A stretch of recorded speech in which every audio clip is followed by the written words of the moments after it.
Welcome to the Jamal Thomas Morning Show. My name is Jamal Thomas. This is indeed my show, and I am glad that you can be with me on this show today. Of course, the big news is that there apparently is a deal between Hamas and Israel.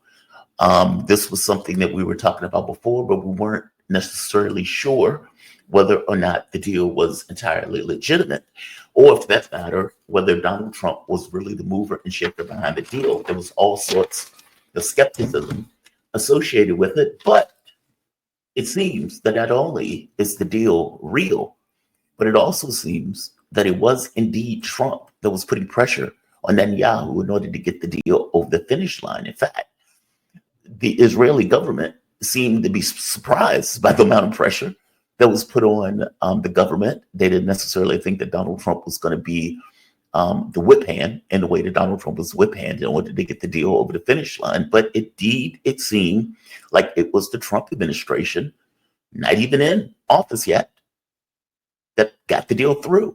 In fact, they are even saying that Trump put more pressure on the Netanyahu government than the Biden administration did over the course of the entire war.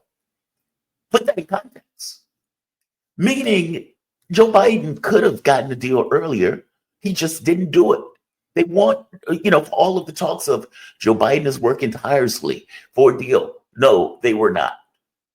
They were not. They just weren't. You can't say it that way. They weren't.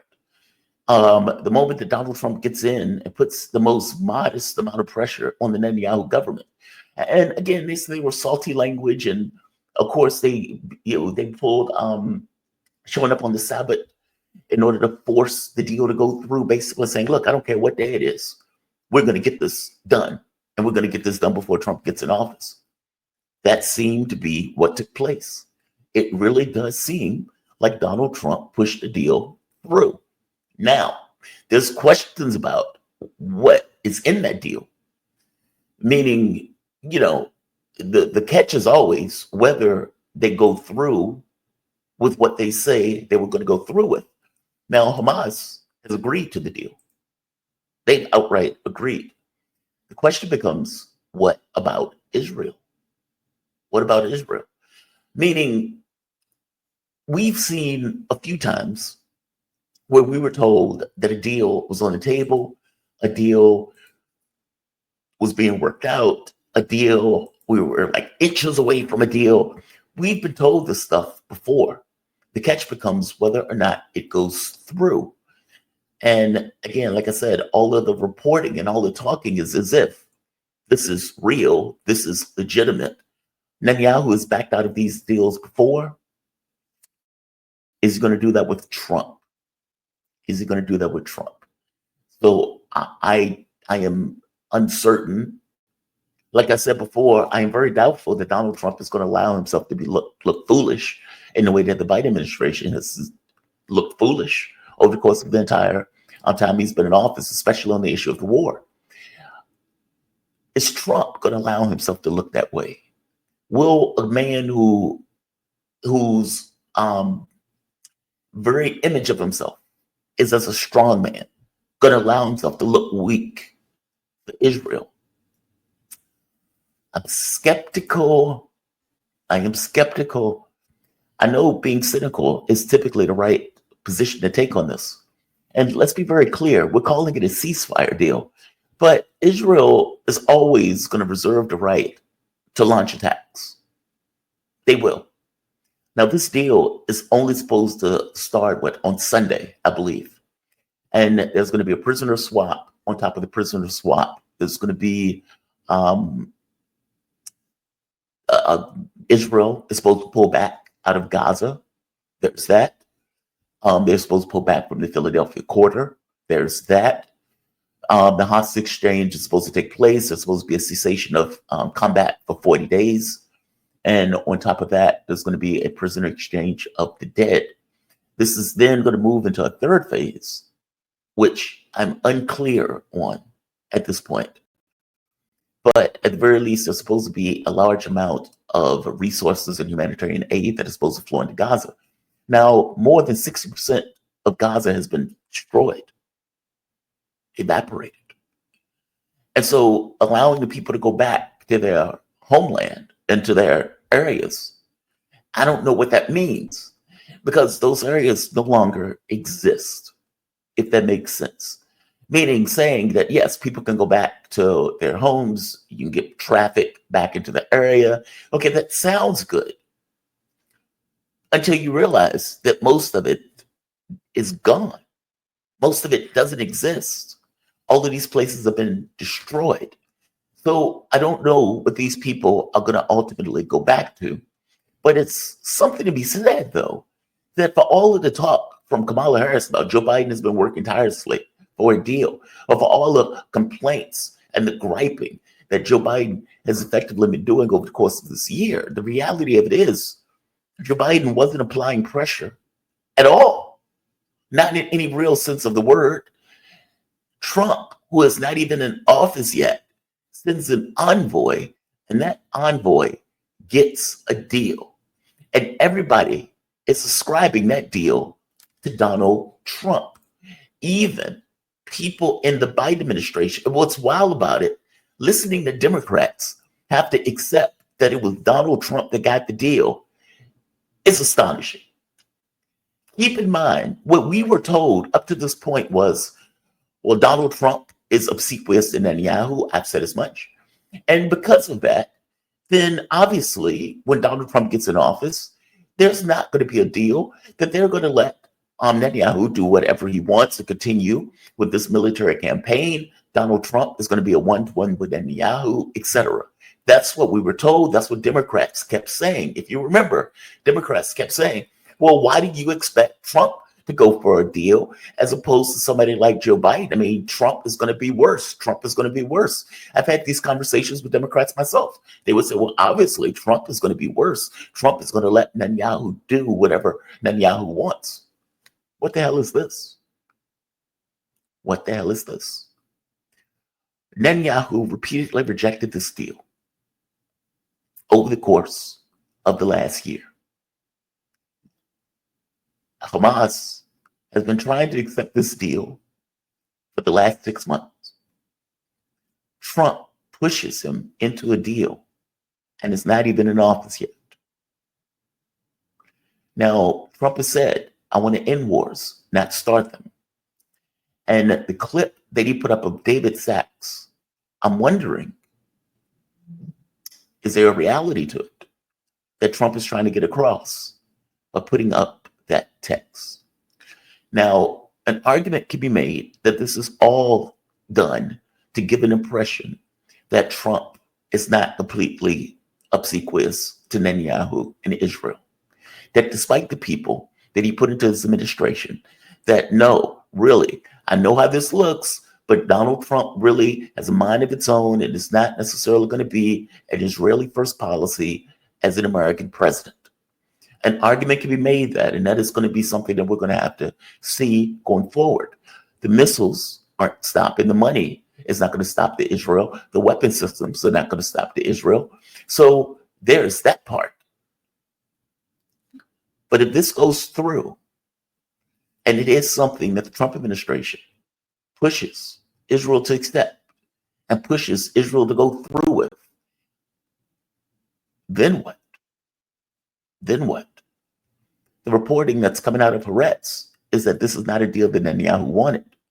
And you got Ben Smotrich and what was the other one? Smotrich and Ben Gvir, who were effectively saying, we'll crash the government if you accept this, that this is effectively a surrender. And understand why they're saying that. The entire point of this war and the argument that Netanyahu made was that Hamas was going to be fundamentally destroyed, that Hamas was not going to exist at the end of this war. Hamas continues to exist, and not just continues to exist. According to Blinken, they've reconstituted their numbers. So what does it mean that Netanyahu's argument was that Hamas wasn't going to exist, and Hamas not only still exists, but apparently has grown? What does that mean? And again, after the hostages are traded, after Israel pulls back, then what? Who's going to be the government of Palestine? How's that going to be decided, or for the matter, chosen? And is Israel really going to get a say in fundamentally destroying Hamas? Meaning, is Hamas going to destroy itself in any negotiations going forward? And if they don't, what does that mean? Does Israel have the right to resume operations over just the very existence of Hamas? Because if they don't, then how is this a win by Israel? Don't get me wrong, Israel has the capability and the might to murder a lot of people. Fair enough. They are prolific killers. They do a fantastic job at killing indiscriminately. Full stop, no complaints. But as I keep pointing out, winning a war or a conflict is more than just the number of people you can kill. It's about the objectives that you set out when you went out to accomplish that war or push for that war. And one of the main key points that Netanyahu made was that Hamas was going to cease to exist as a political or military entity. Well, according to Blinken, they continue to exist as a military entity. And if they continue to exist as a military entity, then they continue to exist as a political body also. So somehow they're going to have to square that circle, meaning Israel. Either way you look at it, though, this seems to be a deal. The question is, does this deal go through? Hamas has accepted the deal. Israel, up to this point, has not, at the very least, has not ratified the deal. We will see what happens. Either way you look at it, at least coming out of Israel, you're getting all sorts of recrimination from the standpoint of the media space, blaming Donald Trump, saying it's Trump's fault. It's Trump's fault. We didn't believe that Trump was going to do this and push us into a deal, but it's Trump's fault. It's not something that the government wants. Just fascinating, that's all. For all of this talk by Democrats about Trump was going to be worse, not so much. Not so much. Trump told the Arab community, I'm going to end this war. I'm going to end this war.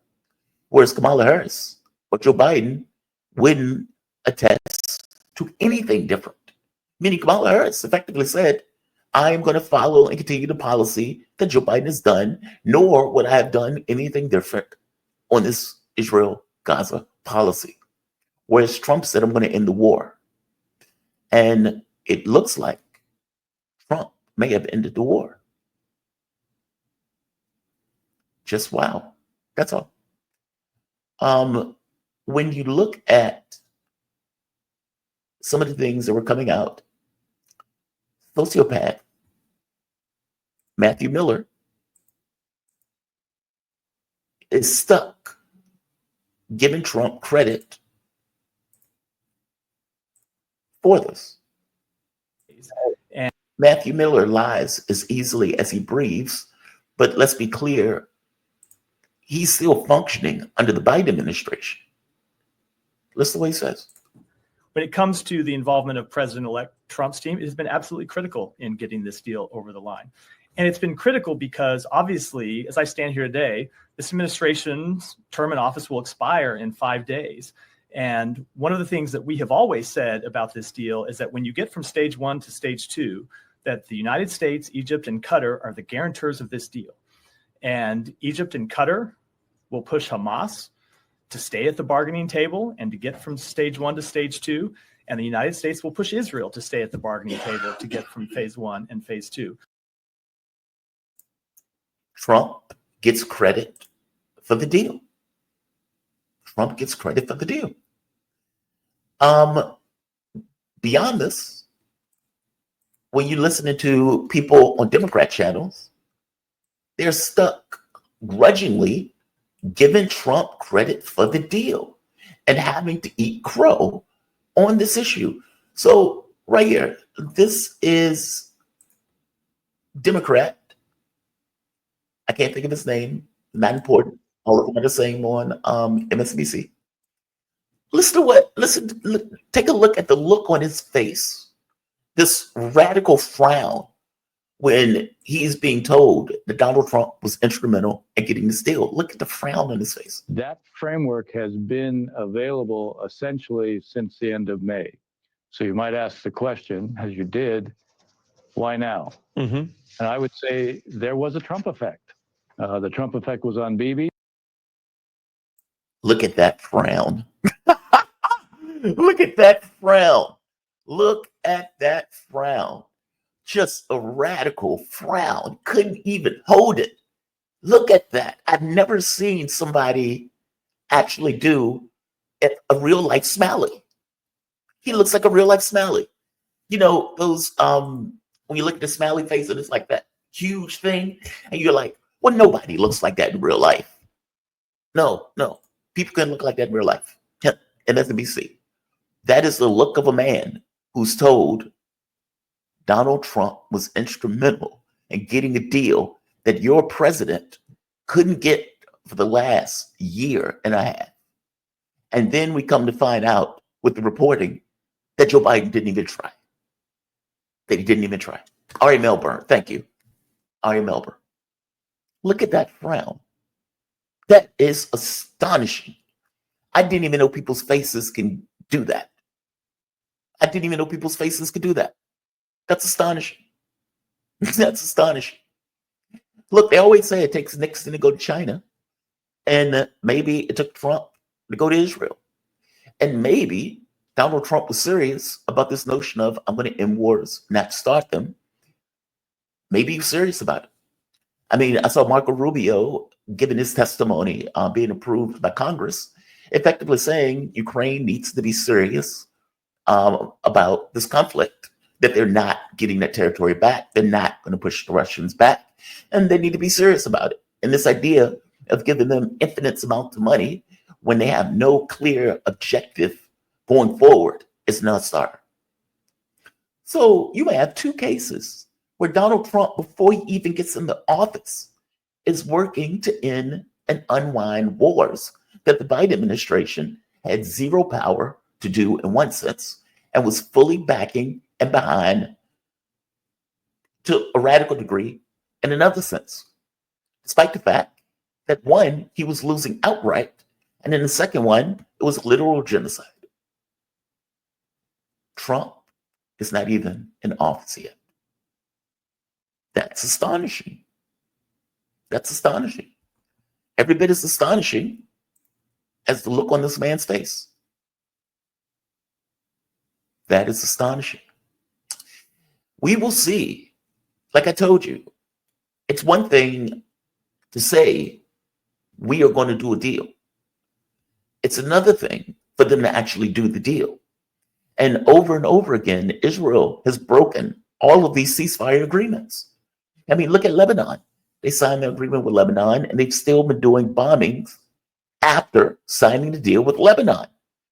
And so, we're in this position, where Count Dracula pointed out, well, we'll put pressure on Israel for the deal. No, you won't. No, you won't. Because up to this point, you have not. Now, maybe Trump administration is different. Maybe Trump looks at it as I put my name on it, so I wanted to actually go through. And maybe this kind of pressure that he put on them before he even gets into office is indicative of what he plans to do while he's in office. Maybe those are question marks. But up to this point, the United States has been obsequious to Israel. Any and everything that Israel has done, the U.S. has lied in order to protect and to shield for. So when Israel, when a UN Security Council resolution goes through, the U.S. comes back and says, well, that's non-binding. Okay, but that's a lie. That's not true. When all of these organizations said that Israel is literally starving Palestinians to death, and even the U.S.'s own governmental systems come out saying Israel is starving Palestine to death. When you get sociopath Matt Miller or Jake Sullivan coming out saying, well, this is not really true. There's no evidence that they're being starved to death. We have Israeli soldiers shooting children. The U.S. will come out. Well, Israel is doing an investigation on that. And after a while, it's like, okay, well, you've come out here and said this like 100 times that they're doing an investigation on it. At which point do you show some backbone and spine and point out that, yes, they're murdering kids. Yes, they're starving people. Yes, they're killing people indiscriminately. The notion that you are trying to get one guy that may be in a camp, and so you bomb 100 people at night, killing like 60, is outrageous. It's outlandish. And yet, that is behavior that the United States was backing and defending all the way through. So to say that Israel had the deal and that the United States is going to push Israel to keep and maintain the deal is nonsense. It's nonsense. I don't believe it under Joe Biden. I don't believe it under Trump. But we'll see. Maybe Trump is different. We'll see. The cancers that he has in his party, and I don't mean astrologically, I mean the human cancer that Donald Trump has put into his administration, are completely in the pocket of Israel.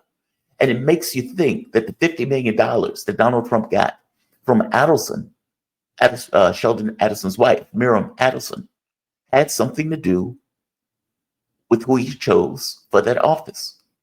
And as I point out, people tend to be policy. And so you could imagine that Israel might be surprised that Donald Trump is pushing them into this, just like a lot of people are probably surprised that Donald Trump seems to be pushing them into this. But again, I want to point out, though, pushing them into something is different than them sticking with it, or for that matter, with Israel going through with it. And there's been some reporting. There was an interview with Mike Waltz, where Waltz effectively made it sound like the second part of this deal may not go through because Israel may not attend to the second part of the deal. So, again, as I point out, so right here, there's a question of whether Hamas is going to end itself, which I'm very skeptical of. So this is Waltz, Trump's, I forget exactly what he is in Trump's administration. I don't want to say envoy, but listen to what he has to say. And we enter what's characterized as the first phase. Does that effectively mean the war is over?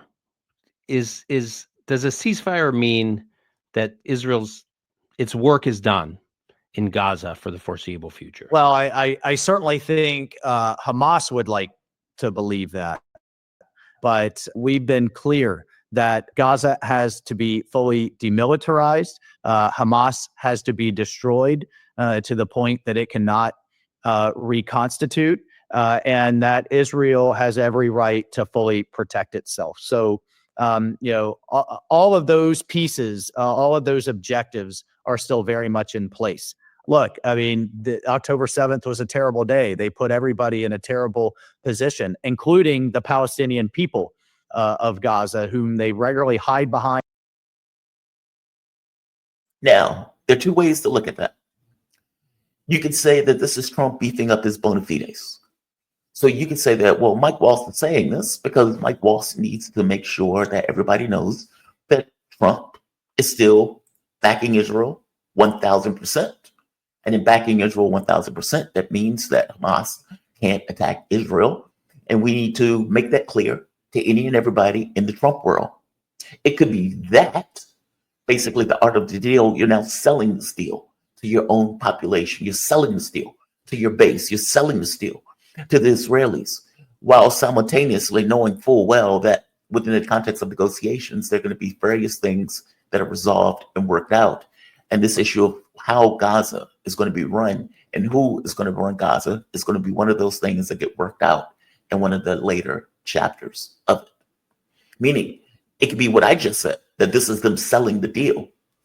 Or it could be that, in which case, this deal falls apart because Hamas is not going to dismantle itself. I don't know. I don't know.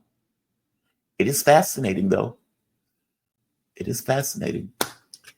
We will see. All of this will work out one way or the other.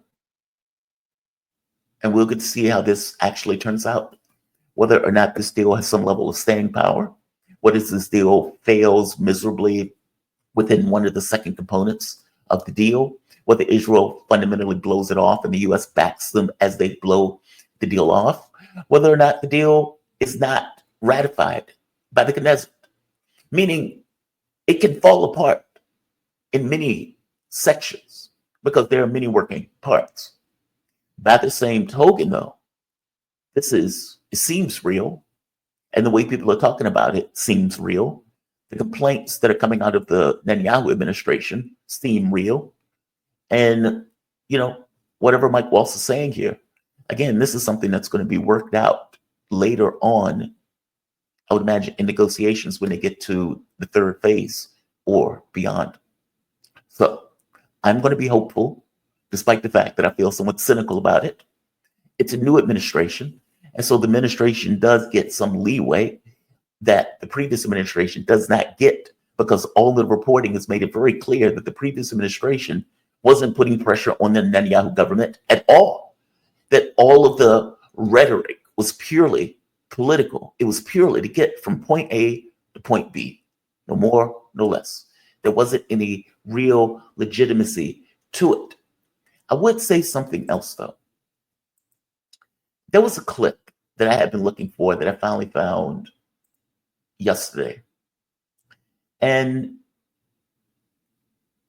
it has to do with Trump before this election cycle. And Donald Trump was asked about Netanyahu, and he was asked about, one second, Abbas. And you got what seems to be an honest take from Donald Trump before this election cycle. And it may even be before the previous election cycle. If I can find that clip. Okay, I'm going to have to find that clip. But it's a fascinating take because it seems to be a more honest take than what we've gotten since all of the money has been dumped into Donald Trump's administration. By the way, this is Channel 4 complaining about Trump pushing Netanyahu into a deal. Israeli media complaining bitterly that this was not what we thought Trump would do, and that Trump into a deal. It's like, this is not what we thought. This was not what we wanted. And this was something that they were pushed into. Just astonishing. Just astonishing. Like I said, we'll see what happens. And we'll see on whether or not this is something that they're going to be able to maintain, whether this is going to go through. And for that matter, even if it goes through, whether or not Donald Trump is going to hold Israel's feet to the fire in maintaining it. Which, again, considering what has been taking place over the last year, is a massive, massive question mark. That said, I will give the benefit of the doubt. It's a new administration. I've said before, he's not my president. I didn't vote for him, but I hope he does well. Right here. Take a listen to this. Take a listen to this. So this was back in, I don't even remember when this clip was taking place, but I'll show the clip anyway. Listen to what he says about Netanyahu, and listen to what he says about Mahmoud Abbas. And the reason why I'm showing this clip is because, look, it's one thing to get a lot of money in order to change and address behavior. It's another thing when you get and be able to give an honest take, like 3 a.m. between you and your God. That honest take and what you actually think may be different than what you're telling the public. And that honest take, regardless of what you tell the public, may be a motivating factor in your behavior. Just pointing it out, especially when you're putting out a Jeffrey Sachs clip. This is Trump. I don't remember when this took place, but listen to what he says about Abbas and Netanyahu, by the way. Great. I haven't spoken to him since, right? I didn't talk to him. I thought he wanted to make a deal more than Netanyahu. And I will be honest, I had a great meeting with him, Abbas, right? I had a great meeting with him. And we spent a lot of time together, talked about many things. And it was almost like a father. I mean, he was so nice. Couldn't have been nicer. And after meeting with Bibi for 3 minutes, I looked at him and said, "You don't want to make a deal, do you?" And he said, "Well, and the fact is, I don't think Bibi ever wanted to make a deal. Why? I thought the Palestinians were impossible, that the Israelis would do anything to make peace and a deal. I found that not to be true." Think about that. It's like, that is what he was saying before. And of course, you get into politics, somebody dumps $100 million in your pocket and say, "Hey, I'm giving you this money. I want you to annex the West Bank." Okay, thank you for the money. And by the way, we have all of these cretins that we need you to put in your administration that are going to be pro-Israel, even to the point of being beyond pro-American. Okay. But behind the scenes in your mind, you're saying Netanyahu doesn't really want a deal. Palestinians do. And you know that. You know that. Regardless of what you say. You know it. What are you thinking? And for that matter, if you come into an administration spending your entire time saying we need to stop these wars haven't done anything for us. And regardless of the money that you were getting, and regardless of the position that you were taking prior, is it possible that that was true? That you don't want to start wars, that you do want to stop wars because you don't believe they're in America's best interests. And you do have some belief in America first that gets espoused even in the foreign policy sense, even when it's an ally like Israel, that you've been given a ton of money to be obsequious to, and that you, for the most part, have taken a position a one-to-one with the Israeli government. I don't know. It's just fascinating, that's all. Just absolutely fascinating. Either way, though, it looks like, at the very least, a deal is on the table. Whether they go through with it or not, it's a looming question. So I'll leave it at that for right now with this one. Look, guys, if you find yourself coming back here often and you dig this content, hit the like button, share the content. All of it helps. If you really find yourself digging the content, you can always support through PayPal, Patreon, for that matter, through super chats or super stickers. All chats will be read, providing they're not racist, sexist, or bigoted. And it all helps the show. Like people said, buy me a cup of coffee. I appreciate it if you do. Let's read these first. My only issue is, what about the thousands of women and children in Israeli camps? So those people, or many of them, are also supposed to be returned. So right here, this is Al Jazeera. Let's go to that directly while we're talking about this issue. All right. So on day one, Qatari Prime Minister Sheikh Mohammed bin Abdurrahman bin Jassim Al Thani announced on Wednesday that the deal would take effect on Sunday, when they would find Israeli captives are expected to be released and the guns are expected to fall silent. Civilians are still absolutely afraid regarding the expansion and scale of the attacks in Gaza in the next 72 hours. Yeah, they should be. Israel has been still and continuing their attacks. On day 7, internally displaced Palestinians will be allowed to return to their northern Gaza, which has been under a deadly military siege since October 7th, without carrying arms and without inspection via Al-Rashid Street. Cars and non-pedestrian traffic will be allowed to return to northern Nezrim corridor, which divides Gaza between the north and the south after vehicle inspection, which will be performed by a private company and be decided by mediators in coordination with the Israeli side. Let's keep going. On day 16, no later than day 16, after the start of the ceasefire, the parties agreed to start negotiating the second phase. On day 22, civilians will be allowed to return to both Al-Rashid Street and Salah al-Din Street without inspection. On day 42, this marks the end of phase 1.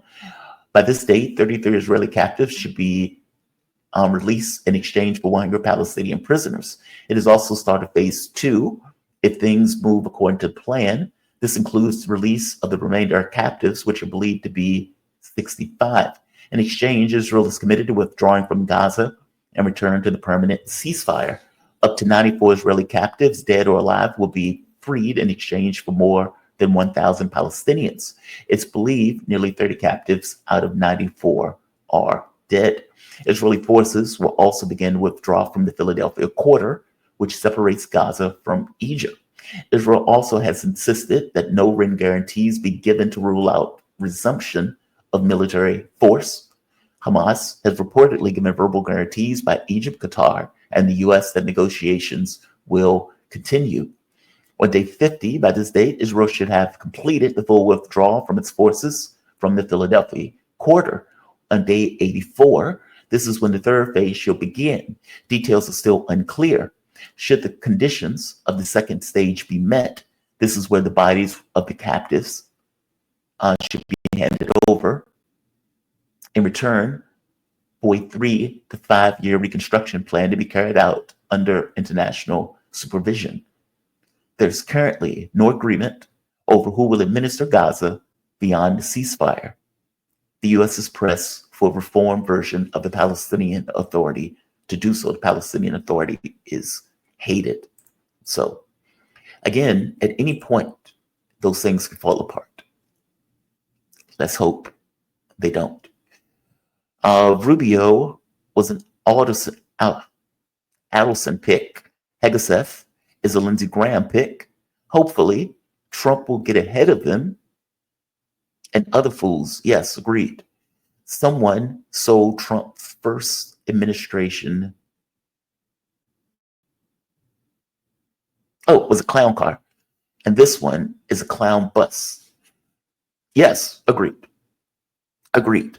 Hopefully, Donald Trump is able to assert some level of authority himself, if indeed he goes with this notion of, I want to end wars, not start them. There's also this question of what did Trump give in order to get this? Yes, as an American president, you are effectively paying for Israel's war. And so if you say, I'm going to stop the weapons, I'm going to stop the political support, I'm going to stop this or that, then obviously you can compel Israel's behavior because they can't do any of this stuff without you. The question was always whether or not a president would be willing to do that. Previous Republican presidents were. Joe Biden is weak, frail, and cognitively diminished as he was not. Trump seemed to be willing to, or at the very least, exerted some level of influence.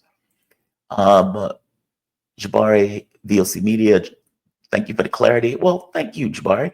I mean, thing is, I don't think there's clarity at all. I mean, like I said, this can fall apart in so many different ways. And up to this point, even though Hamas has agreed to the deal, Israel has not ratified the deal. At the very least, Netanyahu hasn't necessarily signed it, despite all the crying coming out of Israel that Trump is forcing them to do this. And again, like the moment that you said Trump forced you to do it, then what does it mean for Joe Biden? What does it mean for the Biden administration for all of this talk of working tirelessly? Daniel Drzenovich. Thank you, Daniel. Thank you, Daniel. I appreciate it. By the way, Daniel, I hope it's okay to say it. We'll be getting chess lessons for me. We got the first lesson last Monday. We're going to have another one coming up this Monday. If you indeed also want to join in on those lessons, hit me up. My email address is below. We can work something out. If indeed you don't necessarily want lessons, but you want to play against me in Blitz, we can also work that out. Those are going to be $3 per game. On Blitz nights, just hit me up if you want to do so. Let's keep going. Like I say all the time, they cheated the 2020 because Trump wouldn't allow this type of stuff. I hope we can all unite now that Trump is a lifelong Democrat. That's what people often forget. Like, they make this guy look like he's a monster. But truth of the matter is, Donald Trump was at Hillary Clinton's, Chelsea's wedding, or vice versa, something like that. Either they were at his wedding or he was at their wedding. But there was no issue with Trump once before. Trump has pointed out before that these people used to have him on their shows. They used to talk to him cordially, no issue. He used to be a Democrat. Elon Musk used to be a Democrat. Tulsi Gabbard used to be a Democrat. RFK Jr. used to be a Democrat. I didn't leave the Democratic Party. The Democratic Party left me. Let's see, shed of them, not ahead of them. I must have said something that you're correcting me on. I just don't remember what I said, but fair enough. Jamal, when you change the words, you risk changing the meaning. Which one? Shed of them, not ahead of them? What did I say? What did I say? I must have said something wrong. If I said something wrong, fair enough. I didn't mean to change the meaning of anything. Interesting. I just say it's been interesting. What's also funny is this part. Somebody asked Joe Biden who was responsible for this deal and whether or not Joe Biden was owed anything in regards to getting this peace deal. Listen to what Joe Biden says here. Because again, I find this to be one of the most delusional presidents. A man who did not want to exert any political pressure in order to get a deal. Zero. I mean, if you're looking at some of the information that was coming out behind the scenes, Joe Biden was not exerting political pressure at all. When they asked him, hey, Joe Biden, who is responsible for getting this deal? Listen to what he says, just out of his mind. Will hold. I'm confident. Thank you. Folks, credit for this, Mr. President, you or Trump? Is that a joke? Oh, thank you. This deal will hold. I'm confident. Thank you. Folks, credit for this, Mr. President, you or Trump? Is that a joke? Oh. No, it's not a joke. It's not a joke. It's not a joke at all. It's not a joke.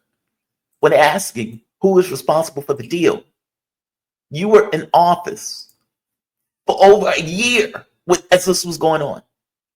At 0 point, despite the fact, look, let's be very clear.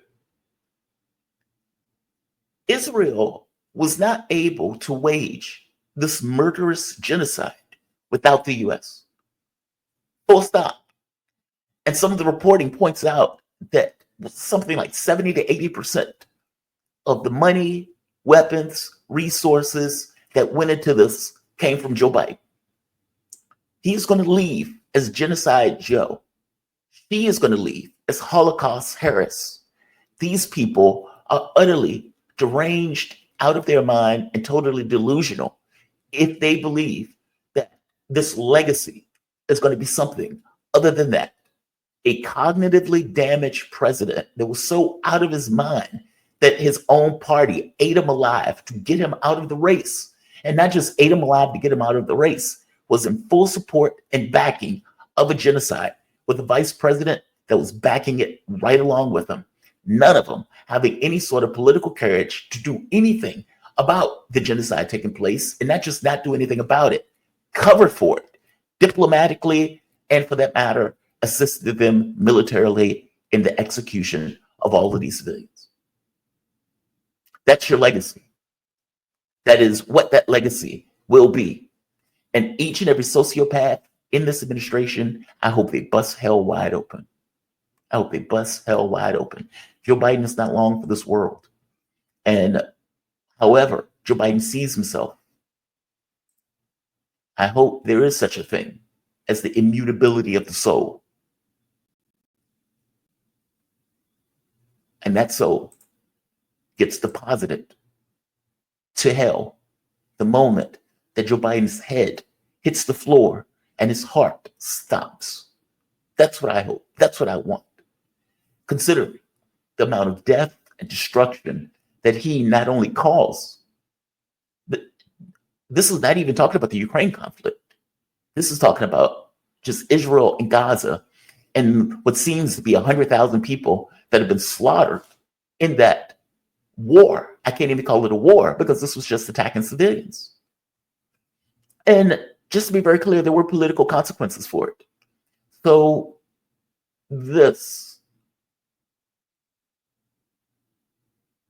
right here, drop site.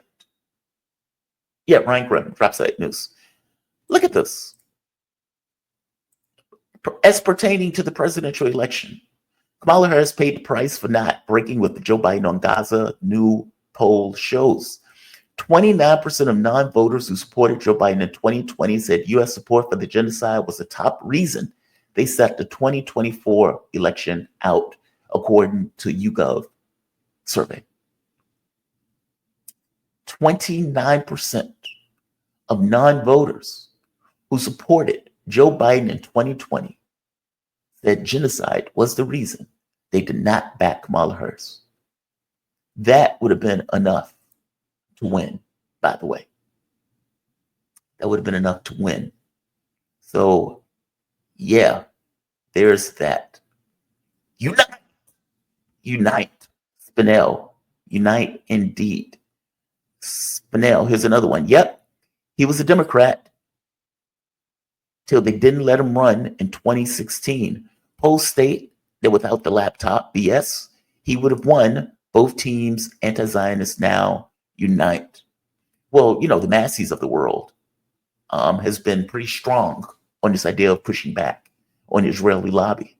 And they have been against them. They wanted to take him out of office. Massey was the one that pointed out that Israel has minders for the various politicians all across DC. So yeah, the anti-Zionists unite. It's just not that many of them in the government itself. Just not many in the government itself. So yes, Spinell agreed. DC, oh, here's another one. DC RNC representatives unite around Zionism while their constituents, which they divide, unite around dissent. So unite. Agreed. We can do more together than we can separate. Absolutely agree.